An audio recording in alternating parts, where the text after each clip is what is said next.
Itu jadi nggak ada omongan uang itu berikutnya setelah jadi, selesai perbuatan. setelah selesai. Ancamannya sejauh apa sih?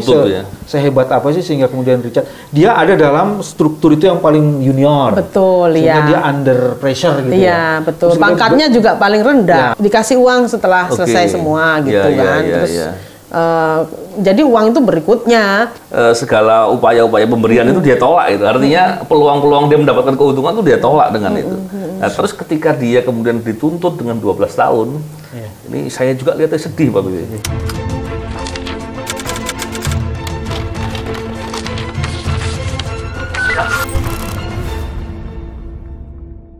Bismillahirrahmanirrahim. Assalamualaikum warahmatullahi wabarakatuh. Salam integritas anti korupsi. Alhamdulillah hari ini saya dengan Pak BW kembali kita bincang terkait ini Pak, masalah kasus Sambo. Lord Sambo. Lord Sambo. Sambo.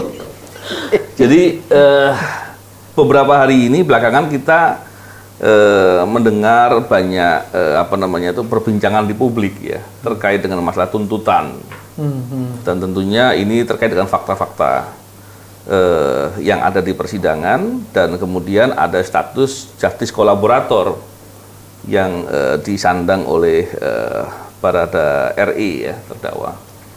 Ini menarik, hari ini kita sempat juga berbincang dengan Ibu Susi, komisioner di LPSK.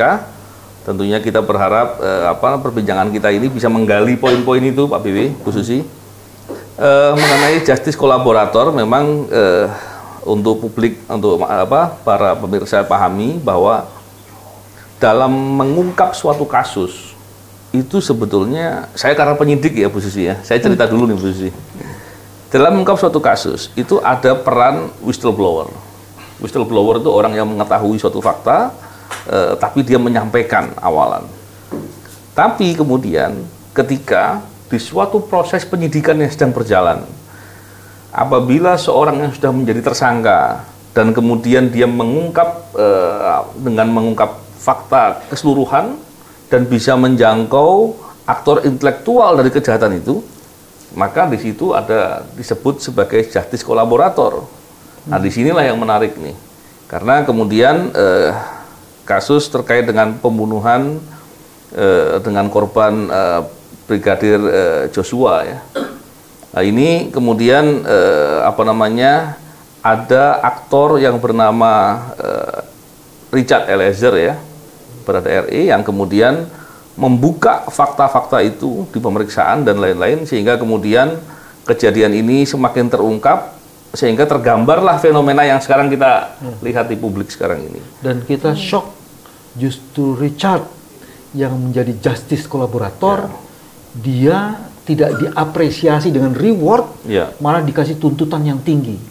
Sehingga kemudian publik, kalau mewakili kepentingan publik nih, Bu Susi, di mana letak keadilan bagi Richard yang justru bisa mengungkap dan membongkar hampir tuntas kasus pembunuhan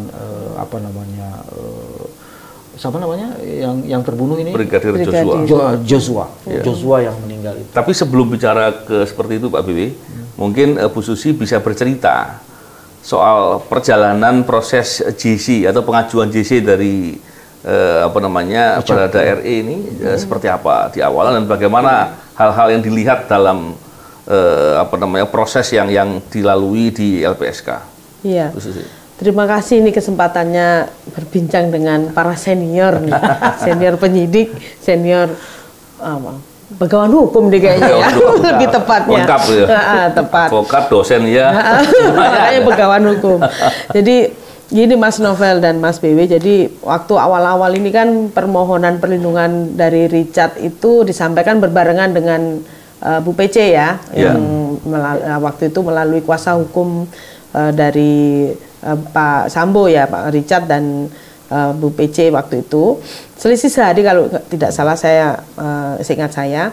Nah, waktu itu terus kemudian beberapa hari kemudian kami temuin Richard di rumahnya Pak FS. Nah, waktu itu juga pertama kali bertemu, Richard runtut ya ceritanya gitu ya kepada kami gitu ya. Dan saya juga waktu itu sempat heran ya, kok Richard sangat runtut dan nggak ada emosi sama sekali ya, yang tergambar pada saat itu emosi menyesalkah, emosi pokoknya emosi itu nggak ada sama sekali. Jadi kok ini runtut, nggak ada emosi sama sekali gitu. Ketika kita tanya dengan cara berbalik-balik gitu ya, seolah-olah penyidik gitu ya menyaingi Mas Novel nih kemarin itu juga dia bisa menjawab dengan itu gitu ya. Dengan itu cerita aslinya atau cerita skenario? Skenario. Ya, kemudian kita ketahui bahwa itu skenario. Nah, terus kemudian terakhir kita periksa juga dia secara psikologis ya, apakah benar dia ini memang yang disampaikan benar atau tidak gitu ya, mengalami trauma enggak gitu. Nah pada saat itu sama, dia waktu pemeriksaan di LPSK, di kantor LPSK sama, masih mengikuti skenario. Terus kemudian kita sampaikan bahwa Richard dengan tembakan beberapa kali itu, dia kan nggak mungkin akan dinilai itu adalah keadaan mendesak gitu ya. Nah pasti akan ada pertanggungjawaban pidana yang akan diminta kepadamu. Nah itu nggak mungkin kalau kemudian mekanismenya Kak JC gitu ya. Ya kami bisa memberikan perlindungan kalau kamu mau mengaku seperti apa sih kasus ini, bagaimana sih kasus ini sebenarnya. Nah kemudian lama kita nggak ketemu lagi berapa hari, seminggu atau berapa hari ya kemudian kami dengar kabar bahwa Richard itu melalui kuasa hukumnya akan mengajukan permohonan perlindungan ke LPSK sebagai JC. Jadi dan pada itu juga rame, Richard sudah mengaku bahwa ini adalah pembunuhan, bukan tembak-menembak. Nah, soal tadi, pengajuan tadi, dan kemudian respon dari LPSK. Waktu itu LPSK berkoordinasi nggak dengan penyidik, Bu Susi? Kami pada saat itu belum konteksnya adalah dengan penyidik PC. Yang berkaitan dengan kasus kekerasan seksualnya, tapi dengan yang Richard ini belum sampai ke sana. Jadi masih mendalami Richard dulu. Nah, terus kemudian akhirnya kuasa hukum Richard datang ke LPSK. Saya lupa tanggalnya. Kalau tidak salah itu sudah bulan Agustus, awal-awal Agustus. Terus kemudian kami proses, udah permohonannya sudah mengajukan JC. Nah, kita temuin Richard, kemudian Richard menyampaikan semua bahwa itu adalah ini ya settingan dan dia sudah tidak tahan lagi, gitu. Dan akhirnya kita analisis dan kemudian kita terima permohonan perlindungannya. Kalau Richard memang clear, langsung kita bisa menilai bisa diterima karena dia juga kooperatif ya ketika kita temuin setelah dia mengaku itu, yang pas dia mengaku itu sebenarnya mengakunya. Dia bercerita kepada saya, sebenarnya awalnya dia bertemu dengan penyidik gitu ya, dan saya pikir ada pimpinan Polri juga kalau saya tidak salah ingat pengakuan dia menuliskan surat juga keterangannya apa saja dia tuliskan. Nah Richard sangat kooperatif bercerita A sampai Z pada saat itu, terus setelah itu baru kami putuskan kita berikan perlindungan fisik. Nah ini PR lagi nih Mas Novel, bagaimana memberikan perlindungan fisik di dalam rutan, ini kan saya maju mundur juga gini. Sebelum situ saya mau gali itu Mbak Susi. Apa moment of truth yang menyebabkan Richard itu dari yang sesuai skenario ke ke tiba-tiba mengungkap kebenaran. Itu kan ada menurut versi Mbak Susi kan pasti tanya tuh kan. Menurut versi Richard apa yang menyebabkan itu? Apakah dia tiba-tiba dihantui sesuatu, saya nggak ngerti itu. Mungkin jadi menarik. Saya tanya, Cat, apa yang membuat kamu mengaku? Pertama awalnya cuma ngomong ya, karena saya sudah nulis surat Bu, dan saya diyakinkan oleh pimpinan Polri. Saya ketemu orang tua saya ini seumur-umur nggak pernah berbohong dengan orang tua saya. Terus selain itu ada lebih lagi Bu, saya itu tiap hari dimimpiin oleh almarhum Pak Gios, dia bilang begitu. Karena ya saya merasa bersalah juga Bu, kok bisa begini gitu, saya menyesalkan itu semua dan saya nggak tahan Bu, saya kok seolah-olah saya ini berbohong, saya ini, dan dia menyesali itu, kemudian dia mulailah berubah. Karena artinya Richard ingin memang jadi JC itu memang tidak ingin berbohong kan? Itu yang dikasih reward kan, poin pentingnya di situ. Dan yang paling poin penting juga begini. Saya berdoa Bu, tapi kalau kemudian saya berbohong, apakah doa saya diterima? Saya yang Itu yang selalu di pikiran saya, Bu. Dia sampaikan begitu pertama kali bertemu setelah kami terima perlindungan ya, bertemu dengan saya, dia sampaikan seperti itu. Saya selalu berpikiran apakah Tuhan akan menerima doa-doa saya kalau saya tetap berbohong. Akhirnya ya saya gak mau lagi berbohong, saya ingin semua doa saya, ibadah saya diterima seperti itu. Tadi Bu Susi kan cerita tuh, katanya ketika sudah kemudian beralih untuk mau cerita semuanya, tidak mengikuti skenario, cerita A sampai Z tadi kan. Nah ceritanya itu konsisten nggak? Maksudnya apakah dibuka sedikit-sedikit, apa langsung diceritakan semuanya sekaligus? Pada saat itu sih sekaligus. Sekaligus kan? Tetapi ada beberapa part yang ada lupa biasanya, sedikit-sedikit. Bukan karena sengaja ya? Bukan karena, oh ya baru keingat nanti. Oh ya Bu, saya ingat. Jadi ada peristiwa seperti ini, itu ada beberapa peristiwa yang dia sampaikan gitu. Dan Richard ini kemarin waktu ada beberapa keterangan ya yang dia misalnya tidak sesuai dengan CCTV, misalnya yang sarung tangan dan sebagainya, itu jadi pikiran dia. Karena Bu, saya itu kan menyampaikan sarung tangan tidak di rumah Saguling tapi di TKP di rumah Duren 3. Itu dimasukin ke hati, jadi dia takut salah untuk bersaksi, padahal yang dia sampaikan seperti itu, cuman penilaian dari pihak lain, pihak lawan itu gak seperti itu aja sudah masuk dalam pikirannya dia, dan itu menjadi beban dia. Jadi memang Richard ini tulus sekali dan memang komitmen untuk konsisten gitu ya mengungkap kejahatan ini sejak start. Dia memang mau berkomitmen membuka itu. Iya, betul.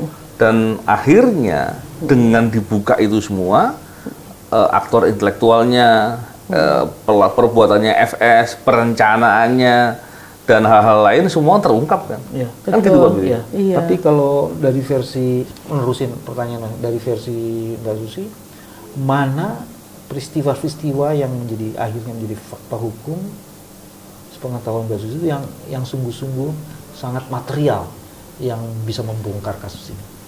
Sebenarnya siapa yang menembak itu utama sekali. Pertama kali dia bilang kepada kami, itu yang utama ya. Yang pertama kali ada disampaikan, saya memang menembak, tetapi Pak FS juga menembak, dan dia yang mengakibatkan pembunuhan, menembakkan dari belakang itu.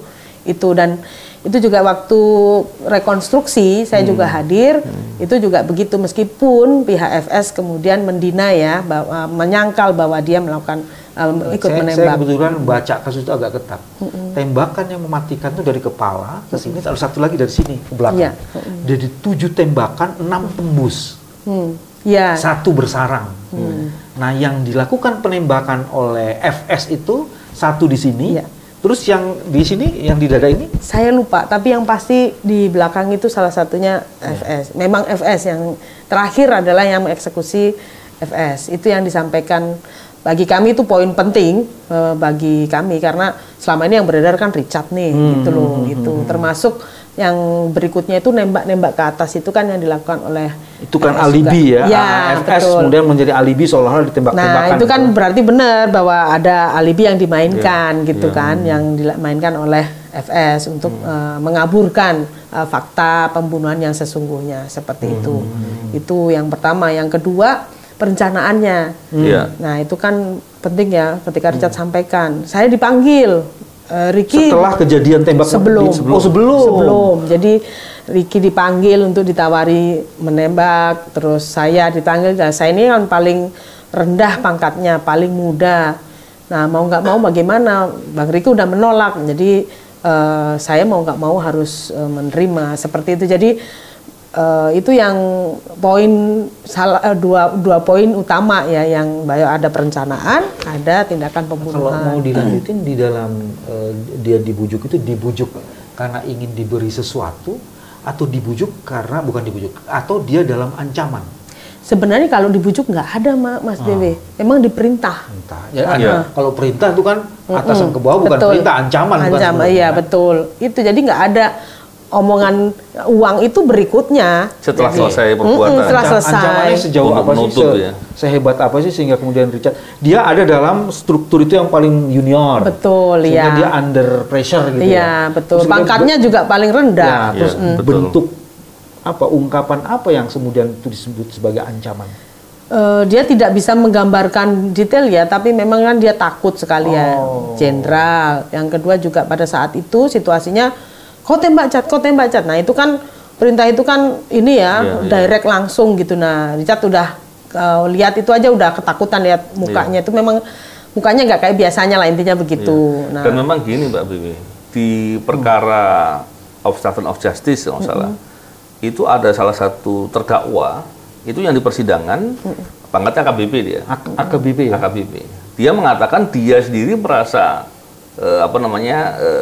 terancam gitu, takut gitu dan ya. terancam. Nah, dan bahkan dia takut kalau anak istrinya diapa-apain kalau dia tidak mengikuti perintah.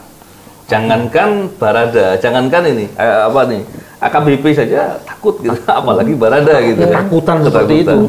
Dan dia menyampaikannya dengan emosional sekali, dengan sedih lah gitu ya. Kalau pernyataan itu sebenarnya AKBP ini sudah punya pengalaman atau pengetahuan ya. Kalau sampai dia menolak, jadi ketakutan itu kan menjadi konstruksi yang dan dia punya pengetahuan kalau dia menolak dibayangkan akan terjadi sesuatu yang lebih besar gitu. Dari situ makanya saya bisa memahami yang disampaikan Bu Susi tadi bahwa itu ketakutan itu sangat beralasan, apalagi Kadif Propam, ya kan? Dan ini yang menurut saya yang kalau balik lagi sedikit Mbak Susi sebelum peristiwanya, ini yang harus di reward, dikasih reward gitu loh. Betul. Orang yang under pressure ketakutan seperti itu, tapi sekarang melakukan proses transformasi melalui moment of truth itu, kok itu tak dihargai gitu loh. Nah itu. Nah itu. Tapi balik lagi ke peristiwa. Jadi tembak-menembak, setelah tembak-menembak itu dilakukan, kan terus dibangun alibi. Apalagi yang dibongkar lagi sama Richard mengenai yang bujuk tadi ya. Yang supaya menembak itu kan perintah. Setelah menembak. Setelah selesai kan ada tuh yang dibongkar di persidangan. Kemudian pakai sarung tangan itu kan. Nah, itu kan indikasi juga kan bahwa memang ada sesuatu yang akan dirancang Terus kemudian ada obstruction of justice itu yang dilakukan. Meskipun Richard juga tidak mengetahui secara detail seperti apa. Begitu. Jadi bujukan-bujukan lainnya selain itu? Bujukan yang waktu ada fotonya yang ada tulangnya PC bukan kelihatan. Bujukan tapi nanti dikasih uang setelah selesai semua gitu kan. Terus jadi uang itu berikutnya. Nah, sama handphone dikasih handphone baru. Itu maksudnya dikasih uang untuk konsisten dalam skenario gitu ya. Nah, sepertinya gitu, seperti itu ya. Bisa jadi seperti itu. Jadi itu yang dialami Richard gitu, dan dia juga kan bingung ya dengan situasi yang seperti itu, dia paling bawah. Nah, sementara dia juga almarhum ini juga dekat sama dia seperti itu. Dan memang tadi ketika RE ini kemudian mengambil posisi untuk mau bicara apa adanya, bahkan membuka kasus ini dengan dengan lebih terang, bahkan bisa sampai mendapatkan aktor intelektualnya, dan ini tentu memudahkan kerja penyidik dan penuntut mestinya kan untuk membuka ini semua. Dan kemudian dia melakukan itu pasti ada resiko dong. Betul. Pasti harus menakutkan buat dia. Dan dia berani menolak tadi, maksudnya segala upaya-upaya pemberian itu dia tolak itu. Artinya peluang-peluang dia mendapatkan keuntungan itu dia tolak dengan itu. Nah, terus ketika dia kemudian dituntut dengan 12 tahun, ini saya juga lihatnya sedih Pak Bibi. Iya. Kan gitu Pak Bibi. Tapi ini enggak sedih. Tapi dia pernah setelah dia menolak tuh diapain lagi dia? Saya pengen tahu, penasaran saya. Diapain lagi? Kalau setelah menolak itu, jadi dia kan sudah selesai nih Mas BW. Jadi nah setelah itu kan dia tetap mengikuti skenario. Nah terakhir kan setelah utamanya pas waktu rekonstruksi ya. Pas rekonstruksi aja itu dia udah sempat emosi nih sama teman-temannya, karena teman-temannya berbeda versi. Itu pas di rekonstruksinya agak emosi gitu kan, juga teman-temannya siapa tuh? Ricky sama Kuat. Ricky sama Kuat. Kuat tuh temannya juga. Iya, maksud saya kan ini teman-temannya pada saat itu kerja bareng lah Pak. Nah pada saat itu sempat bersih tegang gitu, terus saya bilang, Richard, apapun itu sempat emosi dia, terus apapun kamu tetap komitmen kan untuk membuka. Siap Bu, ya maka kamu fokus aja dengan keteranganmu, jangan terganggu dengan keterangan-keterangan yang lain. Nah gitu kan, sampai kemudian muncul berita-berita bahwa 4 lawan 1 gitu-gitu kan. Nah Richard selalu disudutkan gitu kan, tapi Ya alhamdulillah tuh Richard itu terus-terusan kuat ya. Itu bentuk tekanan lain tuh. Iya. Jadi seolah-olah nih yang nggak bener Richard gitu loh. Nah itu apa Mas BW sempat muncul pada saat itu narasi-narasi seperti itu, dan ya alhamdulillahnya Richard itu terus-terusan konsisten ya dan menguatkan diri ya gitu ya. Meskipun juga kami bantu ya untuk rohaniawannya, psikolognya gitu untuk menguatkan ya spiritualnya. Jadi memang kadang dia minta, Bu, saya bisa nggak saya bikin ketemu dengan pendeta seperti itu. Nah itu kita fasilitasi. Kalau motif, Richard cerita nggak motif itu pembunuhan tuh apa sih sebenarnya? Nggak ada, dia nggak ngerti juga Mas BW. Termasuk kejadian yang di Magelang, dia juga nggak paham kenapa mereka bertengkar. Almarhum dengan kuat bertengkar itu dia juga nggak ngerti. Nah, sama sekali nggak paham. Saya gini, oke, Richard nggak ngerti, cuma ini ada sebuah skenario yang dipaksakan oleh lawyersnya pihak sebelah sana ya, yang seolah-olah skenario-nya itu adalah A, B, C, D itu yang menjadi mens rea, pemicu dari ini gitu loh.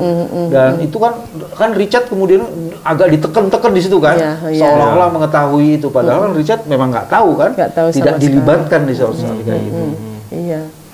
Iya, memang nggak tahu sama sekali. Ketika saya tanya apa yang terjadi di Magelang juga dia bingung, karena dia posisinya waktu itu kan sedang mengantar makanan atau mencari makanan, saya lupa gitu.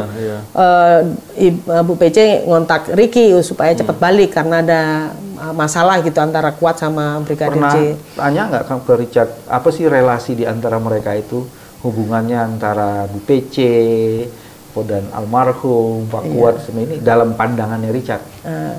Richard nggak sampai ke sana. Jadi waktu saya tanya, waduh ya pokoknya dekat aja Bu karena mereka orang lama, dia bilang. Saya kan baru, jadi ya saya pikir karena ya sudah akrab lama aja, jadi mereka akrab satu sama lain. Sebenarnya nggak ada masalah Bu selama ini, seperti itu. Dia juga nggak ngerti kalau ada masalah apa juga. Nggak ngerti, dia nggak ngeh di gitu. Kalau gitu sekarang lanjutin pertanyaan Mas Novel. Nah, di awal-awal itu Bu, ketika Richard tadi kan mengajukan ke LPSK untuk perlindungan dan lain-lain, itu biasanya kan kalau yang begitu-begitu sering ada ancaman. Nah ini ada ancaman nggak dia nih? Kalau ancaman pada saat itu kami tidak melihat secara nyata ya, tapi kami kemudian menilai ini potensial untuk jadi mumpung belum ada ancaman yang nyata kepada yang bersangkutan, nah kita ambil alih. Keluarganya juga belum sempat diancam juga. Keluarganya kan sudah langsung diamankan, oleh pihak yang lain ya. Jadi keluarganya pada saat itu orang tuanya juga aman-aman saja gitu, dan bahkan didatangkan untuk merayu Richard supaya membuka, dan alhamdulillah kan kemudian karena dia memikirkan bapak ibunya itu, dia merasa nggak pernah bohong kepada orang tuanya, saya merasa berdosa. Nah itu menjadi juga salah satu pemicu ya dari Richard untuk kemudian mengungkap kejahatan ini. Iya. Memang kalau kita melihat kan LPSK kan akhirnya menetapkan si Richard sebagai JC ya, dan kemudian merekomendasikan kepada jaksa terkait dengan juga posisinya dia sebagai JC kan seharusnya mendapatkan keringanan ya, mendapatkan penghargaan. Dari mana kemudian bisa untuk bisa menetapkan JC kan ada syarat-syaratnya itu. Betul. Itu sudah dicek semuanya dan masuk semuanya ya. Ya, kami sudah cek. Pertama kan bukan pelaku utama. Udah jelas. Udah jelas itu. Terus yang kedua dia mau bekerja sama kan dengan itikat baik. Udah jelas juga. Jadi udah ini. Terus yang kedua, yang ketiga ya berkaitan dengan ada potensi ancaman kepada yang bersangkutan. Ya udah, kami ada potensi ancaman yang kita nilai juga pasti ada potensi ancamannya. Yang berikutnya berkaitan dengan tindak pidana, jenis tindak pidana. Yang ini banyak yang kemudian nggak membaca, kebetulan banyak pihak yang nggak membaca Undang-Undang Perlindungan Saksi dan Korban. Di pasal 5 ayat 2 disebutkan ada beberapa tindak pidana yang menjadi prioritas LPSK. Nah ini kemudian di pasal 10A yang berkaitan dengan persyaratan sebagai JC, 28 ayat 2 Undang-Undang Perlindungan Saksi dan Korban disebut dalam tindak pidana tertentu yang itu adalah merujuk ke pasal 5 ayat 2 tadi. Nah, di dalam penjelasan 5 ayat 2 itu memang di situ ada tindak pidana perdagangan orang, pencucian uang, korupsi, pelanggaran HAM yang berat, terorisme, narkotika, terus kemudian penganiayaan yang berat. torture, terus kemudian ada kekerasan seksual terhadap perempuan dan anak, dan tindak pidana lainnya yang saksi, ahli dan korbannya dalam situasi yang membahayakan jiwanya. Nah, clear ini masuk, clear masuk. Cuman banyak yang kemudian memotong gitu ya pihak-pihak tertentu. Nggak ada itu sebenarnya pembunuhan. Nah, kami pakai yang tindak pidana lain yang situasinya terancam jiwanya saksi korban. Surat itu disampaikan ke Jaksa Agung. Betul, kami sampaikan, kami kirimkan ke JPU, Mas BW. Bukan ke JPU ya, bukan ke JPU. Jampidum, bukan? Bukan, karena di pasal 10A itu disebutkan LPSK mengirimkan rekomendasi kepada jaksa penuntut umum untuk penghargaannya itu dimasukkan di dalam surat tuntutan jaksa. Ada komunikasi nggak dengan jaksa penuntut umumnya? Ya pasti kami komunikasi dan alhamdulillah ya sampai sejauh ini tuh komunikasi dengan JPU intens banget dan baik ya gitu. Ketika jadi kirim surat diterima dong? Iya diterima, betul. Jadi terimanya oke apa terima? Oke, terimanya. Jadi kami sebelumnya juga kami diskusi dengan JPU ya berkaitan dengan status Richard dan sebagainya, dan apalagi Richard sangat helpful, sangat kooperatif dengan JPU. Jadi JPU juga ke kami, ke Richard itu juga oke, perlakuannya baik gitu. Apa respon setelah terima surat? Nggak apa-apa, nggak ada masalah. Baik Bu, nanti kami pertimbangkan, nanti kami mungkin nanti kami masukkan pasti sih begitu. Nah, memang nanti kami masukkan. Betul. Jadi kan kayaknya dia menerima Richard sebagai JC kan? Betul. Dan itu kan sudah diterangkan juga Mas BW di dalam fakta-faktanya jelas di persidangan kan, Mas. Kalau di surat tuntutannya, kalau dari kemarin pembacaan di tuntutannya itu memang mempertimbangkan status JC-nya yang disampaikan oleh LPSK, yang direkomendasikan oleh LPSK. Cuman ya itu tadi sayangnya meskipun sudah menjadi pertimbangan, tetap aja tinggi itu yang bikin shock Mbak Susi. Iya, Mas betul. Saya shock Mbak Susi. Waduh, sedih banget saya. Mbak Susi, jadi gini, kenapa kita tuh membicarakan ini? Ini bukan sekedar kita ingin membelain Richard ya, tapi kita tahu bahwa banyak kejahatan-kejahatan serupa, kejahatan-kejahatan seperti ini yang kemudian memerlukan ada orang yang berani bersikap seperti Richard. Dan kalau orang seperti Richard ini tidak diberikan penghargaan, siapa yang bisa jamin orang-orang lain akan termotivasi? Bukankah ini akan menakut-nakuti orang-orang yang berpotensi untuk membuka kejahatan menjadi takut? Itu makanya kita perlu bicarakan itu. Selain itu juga membuat ketidakadilan bagi korban dan ketidakmampuan kita mengungkap kejahatan sepenuh-penuhnya. Nah itu Mas, saya juga mengkhawatirkan ini menjadi presiden buruk bagi orang-orang yang berkeinginan menjadi JC, Mas BW. Kayaknya Mbak Susi nggak shock. Wah, shock saya kemarin kaget. Berarti shock sekali, bukan bukan shock tapi shock sekali. Shock sekali. Sangat shock sekali. Ya, termasuk Richard ya kemarin kan sempat nangis. Saya nggak sangka tuh sampai tuntutan 12 itu saya nggak sangka. Sama Mas, di luar harapan kami semuanya gitu. Terlalu kalau orang mau bilang. Jadi memang poin saya tadi itu. Jadi bukan sekedar melihat dari Richardnya. Walaupun secara kasus ini begitu saya beberapa kali melihat fakta-fakta persidangan yang dibahas kan, karena kan banyak di online kan kita bisa lihat. Kita apresiasi sekali lah lihat bagaimana sikap Richard berani membuka semuanya dengan segala resikonya. JPU-nya itu di topang Jampidum atau Jaksa Agungnya nggak sih? Ya pasti kan ini kalau jaksa kan korps ya, bisa jadi kan ini juga dengan atasan pasti. Saya menangkap pesan gini, JPU-nya sendiri yang lagi sidang itu kan welcome gitu loh. Kok tiba-tiba putusannya beda? Sekarang kan pertanyaannya ini putusannya JPU atau putusan di luar JPU kan gitu kan? Tapi putusan kita juga nggak ngerti. Tapi waktu membacakan pun sepertinya jaksanya juga suaranya bergetar gitu kan. Waktu itu saya di ruangan sidang sih, memang saya juga melihat ada sikap JPU yang sepertinya juga menyayangkan dengan tuntutan yang 12 tahun itu. Tapi ya kita nggak tahu gitu. Ini proses masih berjalan Mbak Bibi. Jadi kita berharap proses berikutnya ini kemudian masih ada perubahan. Semoga nanti hakimnya juga mempertimbangkan, karena masalah ini bukan sekedar kasus ini saja, tapi ini akan berdampak di kasus-kasus lain. Jadi kita meyakini atau paling tidak mendorong hakimnya supaya nurani keadilannya sebagai benteng terakhir pencari keadilan itu betul-betul bisa berfungsi secara optimal. Dia mempertimbangkan, memperhatikan dan mempertimbangkan secara sungguh-sungguh apa peran strategis Richard dalam seluruh proses persidangan ini. Kalau tidak ada Richard, nonsens kasus ini bisa dibongkar sampai sejauh ini. Gitu. Dan kalau penghargaan kepada JC ini tidak diberikan dengan benar, dengan baik, maka sama saja ke depan kita sedang menutupi aktor intelektual untuk tidak bisa terungkap. Dan ini contoh tidak baik. Jadi sangat disayangkan memang. Dan karena konsistensi Richard, kejujuran Richard, keberanian Richard ini banyak sekali yang simpatik ke Richard. Fansnya itu banyak sekali. Kemarin sidang waktu dibacakan 12 tahun itu pada muara semua fansnya Richard ini dan saya bilang Bapak Ibu sabar. Pasti ada perjuangan berikutnya yang bisa dilakukan, terus dukung dan berdoa untuk Richard. Gitu masih ketemu Richard ya? Masih. Sampaikan salam ya.